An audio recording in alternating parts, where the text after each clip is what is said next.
Bat হাতে ধারাবাহিকতার অনন্য নজির এনামুল হক বিজয়ের।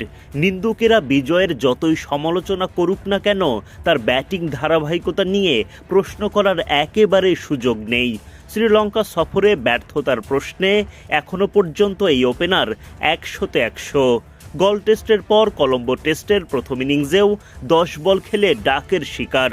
প্রতিপক্ষকে উইকেট উপহার দিতে জুরি মেলা ভার ঘরোয়া ক্রিকেটের এই রান মেশিনের।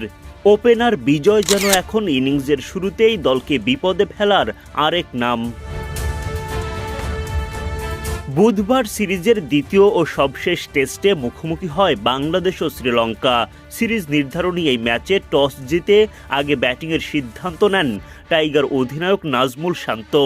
বাংলাদেশের হয়ে ইনিংস শুরু করতে নামেন সাদমান ইসলাম ও এনামুল হক বিজয়। গল টেস্টে পুরোপুরি ব্যর্থ হওয়া বিজয় কলম্বোতে পাওয়া সুযোগ কাজে লাগাতে পারেননি। ঘরোয়া ক্রিকেটের দাপুটি এই ব্যাটার ইনিংসের শুরু থেকেই নড়বড়ে। পঞ্চম ওভারে গিয়ে আশিতা ফার্নান্দোর বলে হারিয়ে ফেলেন উইকেট। আশিতার ব্যাক অফ লেন্থে করা বল ভেতরের দিকে ঢুকতে থাকলে তালগোল পাকিয়ে ফেলেন বিজয়। দুর্বল ফুটওয়ার্ক, উড়ে যায় স্টাম্পের বেলস। 10 বল উইকেটে টিকে থেকে রানের খাতা খুলতে পারেননি বিজয়। একরাশ হতাশা নিয়ে ছাড়তে থাকেন মাঠ। এর আগে গল টেস্টের প্রথম ইনিংসেও 10 বল খেলে ডাক উপহার দেন এই ওপেনার। বিজয়ের বিদায়ের পর উইকেটে আসেন মুমিনুল হক। জুটি গড়ে তোলেন সাদমান ইসলামের সাথে, কিন্তু মুমিনুলের বিদায় হয় বাজেভাবে।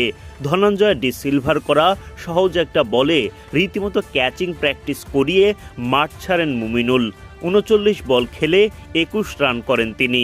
43 রানের মধ্যে জোড়া উইকেট হারায় বাংলাদেশ। দলের হাল ধরতে তখন উইকেটে আসেন অধিনায়ক নাজমুল শান্ত।